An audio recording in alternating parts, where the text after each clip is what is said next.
I bow to all the seekers of truth.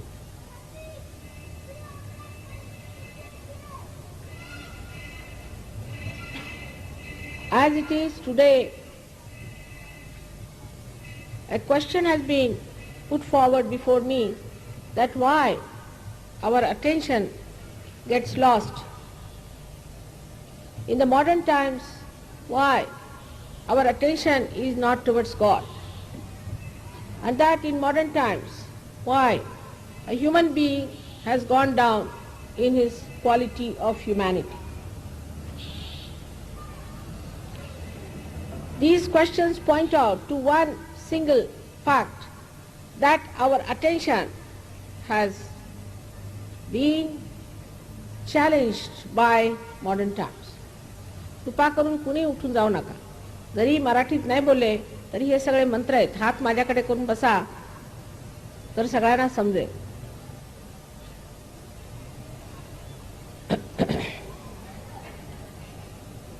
This attention has been challenged by all that we call modern today. I do not say that we have to be primitive people. In this great country of ours, India, which was Bharatvarsh, we had such a great quality of humanity, such a great quality of administration, quality of kings, queens. All that was not a myth. It was a fact that we had Rama, Krishna, the benevolent king, and a great diplomat of the divine force. But today we find all these things sound like mythical, because at what level we are, we see that as the truth, as the reality. But it is not. All this is created by human beings. How this is created and why it has happened, I would like to explain to you. When our attention was created before, in a way that we were living with very few things in this country, everyone knew that you have to have your self-realization. Nobody bothered their heads about how much wealth you are going to acquire, how many things we are going to have, except for the kings who acquired wealth for the betterment of the society, and also who acquired the power for the protection of the society. Then we became slaves of two cultures, one the Islamic, another the British culture, the English culture. And I think the real downfall came when this English culture came upon us. Because though they were Muslims, they believed in God. Whatever wrong they did it in the name of God, and they believed it. But the attention was not still in acquiring things. We say that Aurangzeb was a very bad king, no doubt. He killed so many Hindus because he believed that Islam is the only religion. That was his stupidity, I should say. He was ignorant. He was so violent. But he himself was an extremely frugal person. He used to make his own caps, sell them in the market, and live on that. And he would not touch any money of the public.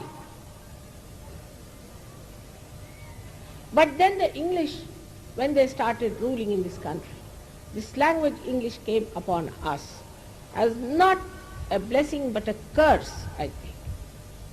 Because the whole literature is full with ideas which are contrary to the culture of God, contrary to the culture of Christ. They believe that Christ was born in England. Many Christians still believe that you become a Sahab when you become Christians. This culture of the English, which was forced on us, this language which was forced on us, gave us absolutely a different direction which we should not have accepted. But as it is, we were 300 years already in the slavery, people had to accept it blindfolded. Sri Krishna has clearly said that the awareness grows downward. Why? The roots are in the brain of a person. And the awareness which is growing downwards forms the tree. And this Western culture is the one which makes you grow downwards towards materialism, whether it is communism or it is socialism or democracy. That makes no difference. The whole thing is that you have to attend to the material side. So the first object of the Western culture or the Western science was first to capture the matter, the 5 elements, in such a way that it can be used for the comfort of human beings, for the physical comfort of human beings. But as the culture is just to move forward without any control over yourself, like a kite flying in the air without having any control of a finger on it, the whole thing drifted into various directions and various fields where it got lost.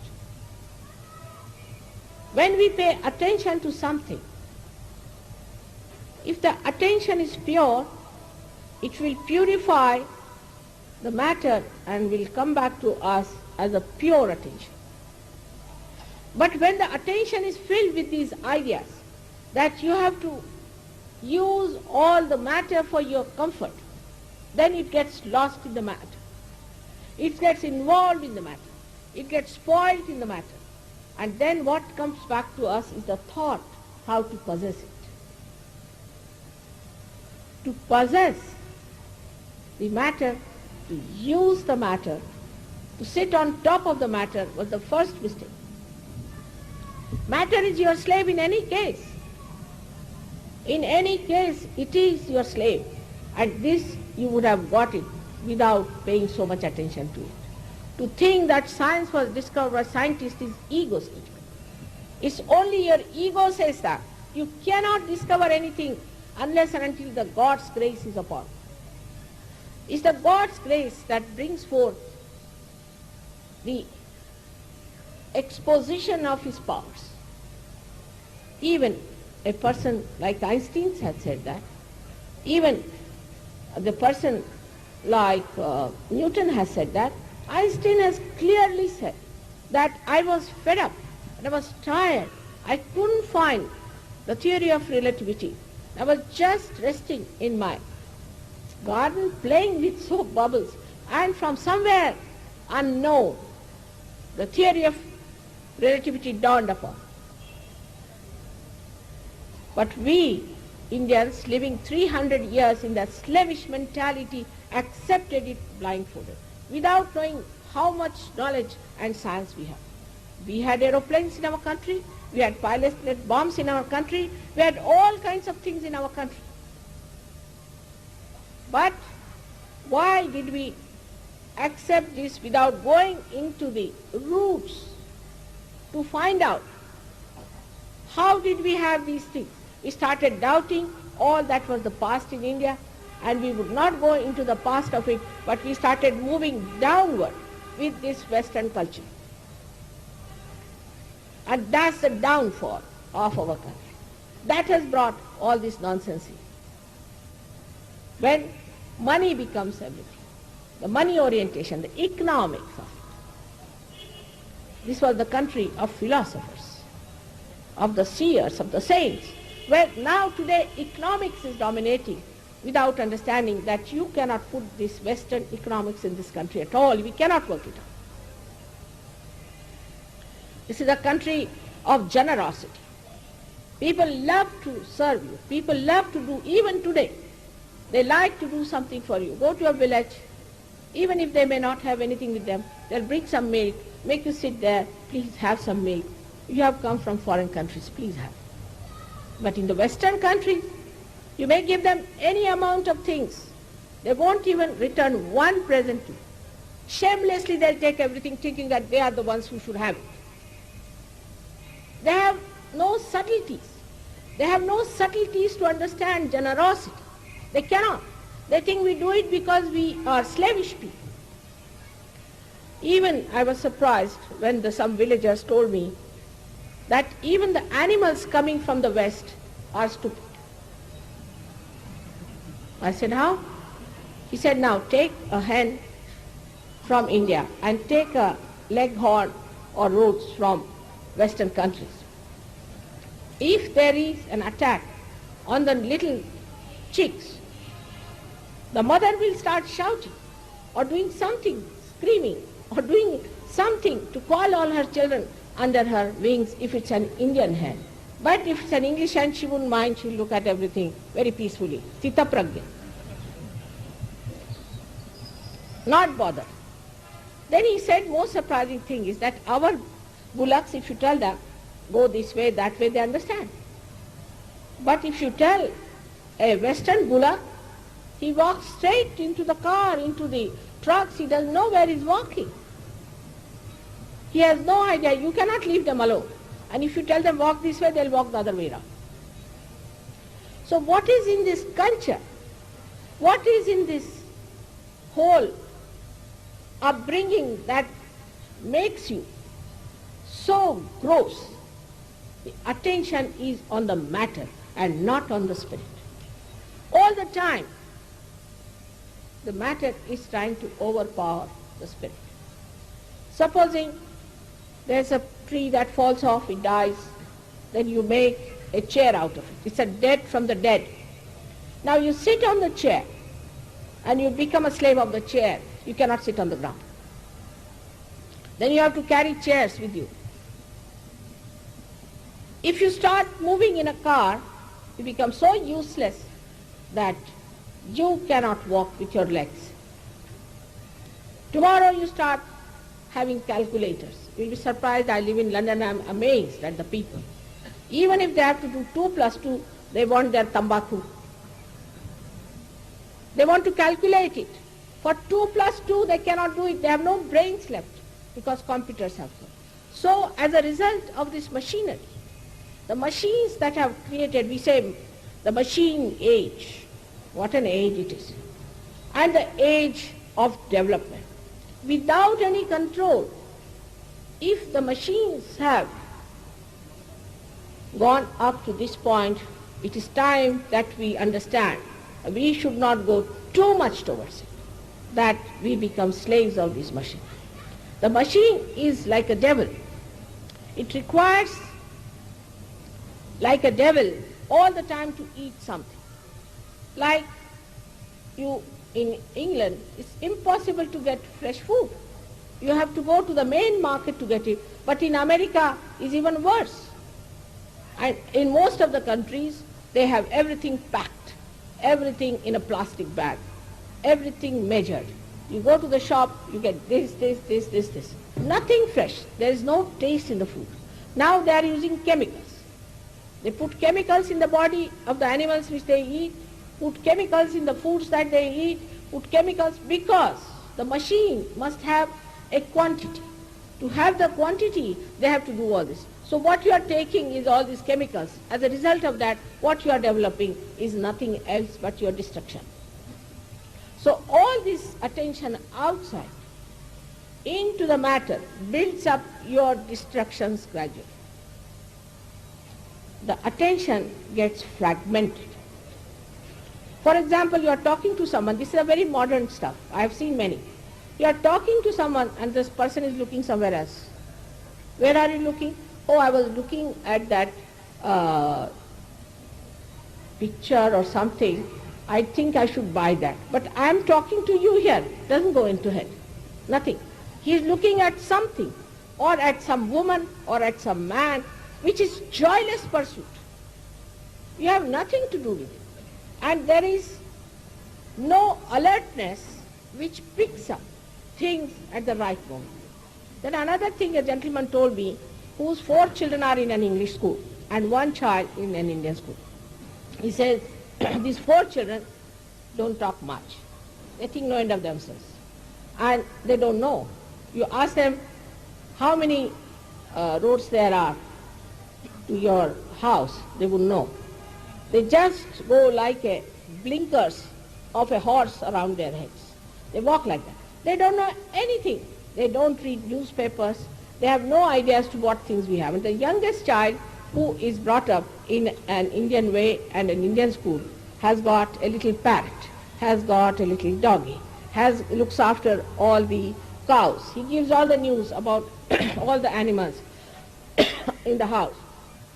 He gives all the news about the relations. He knows who are the relations, who are suffering, what is the problem, what in the kitchen is needed. He's so alert, his attention is so alert because it is not fragmented. Now with any convenience, we want to put our children into English schools. I tell you, you will have it. If they don't beat you when they grow up, you shouldn't be surprised. I have seen Western children beat their parents. They answer them back. It was a day when the children of a good family would always address their parents as sir or mother as a madam. But today, I have seen them answering them back, saying all kinds of funny things and knowing all the filth of the world, all the filth of the world. They know so much of filth that you are shocked you don't know that. And the whole attitude of all their medias, or ours also I should say in a way, is to create that attitude, to put our children into that filth all the time, take them to that filth. Our people also, I see in the television here also, they show all these horribly nude, funny women in the advertisement. Because these advertisements and the medias also work out your attention onto the gross. They play on your weaknesses. That's how they make you weak. And when you become weak, they become very powerful. Then the media is so powerful you can't do anything. There is no purity in their hearts to do benevolence, to do good to the people, as we call janahit. There's not in their mind at all. Somehow to make money. What's the harm in making money? It's surprising how people are compromising for the sake of money. Money doesn't give you joy. I have to tell you, it cannot give you joy. Don't run after money. Have an integrated attitude towards money. Money is the blessing of the Lakshmi. And the Lakshmi is a very beautiful woman who has got a very motherly attitude. She is the mother. A man who has money has to have motherly attitude. She has got 2 lotuses in her hands. Pink shows that she is love. She expresses her love in 2 of her hands, which also means a lotus which is pink is even entertaining a thorny bhaura, we call it, the black beetle, which has got thorns on its soft petals and gives it a place of rest. How many of these rich people in this country, and especially abroad, would entertain such an idea of having a place for a ashraya, for a support for the persons who are like a bhaura? Then the other hand, which is like this, has to be daan. You have to give. If you have money, you must give. How many of them know where to give money? They'll give money to places where people will cheat them, like Rajneesh. They will not give money to the poor. They will not develop anything for the poor in a proper way. The other day I was surprised. I went to Pune. We have there a very good system started called as Jana Shanti, where people give food for 2 rupees, very good food for 1 one meal, very, very good food, excellent food they gave, and sufficient for 2 rupees. And they said all the president downward people came here, we had to spend money on their reception, we gave them this, that, garland, this, that, and everybody gave big, big lectures. And nobody is willing to even give them a place on rent. No one wants them there because they think you will go into competition with others who are making profits and will not get votes. So the whole system is so funny that you end up at a point that they want to give money because they want to have votes. They want to win the elections because they want to make money. I mean, I came to this country and everybody is saying, what's the matter, why can't we get plot? Because the person wants to eat the money. Here everybody eats the money. Eating the money, paise khate. They paise khata, they paise khata, they paise khata. Said, don't they eat their food? Why are they eating food? Money? This is the trouble of this country has come because money has become the most important thing for them. Nothing that they think that this body, this being, this is a collective being. This is a samuhik being. It cannot be happy with this kind of a harm we are doing to our society. All those who do things like this, their 7 generations will be cursed by God. You must understand. Those who make money at the cost of the poor people, they will be cursed forever. And one should not join such people even if you have to suffer. I know it's very hard time. People cannot afford to live with the earnings they have. But still, if you decide, you can live with the satisfaction that you have done right. When my father was, and my mother both, were in jail so many times. We were 11 children, we were very rich people living in huts. And we didn't have food for days together sometimes. And we were used to very rich life. They sacrificed everything for the country's freedom. Where are such people now? You can't think of them. They are legendary people. Nobody wants to sacrifice anything whatsoever. And this is the movement. This is a new movement of Swatantra. Swatantra is not yet complete. You can see it clearly. It is not. Your freedom is not complete. If your freedom has to be complete, you must get your Swatantra. You must know the technique of your Swa, of your spirit. Unless and until you get this full freedom, you are not free people. You are slaves of money. You are slaves of powers. You are slaves of showing off. You are slaves of everything today. All kinds of bad habits. I have never known so many drunkards that we find these days. So we have become greater slaves of all the bad habits, all the bad doings, and there is nothing that a person in a big position can think of not doing. Why it has happened to us? Why have we all collapsed into such insipid, useless people? What has happened to our countrymen is this, that they have not realized that the greatest thing is in the brain, is the roots. And these roots are in this country, in this Maharashtra. These roots are here. The Kundalini has to only enlighten these roots, and we never bothered about it. We never cared for it. We are all the time worried as to how to get more money. So the people who are highly paid or who are at a higher position with less pay also maybe, they are making money by eating that. And the others are a sort of people who are going on strike for everything. For what? For money. Again for money. This Bombay is half finished because of strikes. What for strikes? I asked them. You are a drunkard? Yes. You drink? All right. And you smoke? Yes. You eat tobacco? Yes. You eat pan? That means you have money. Otherwise, how can you afford all these things?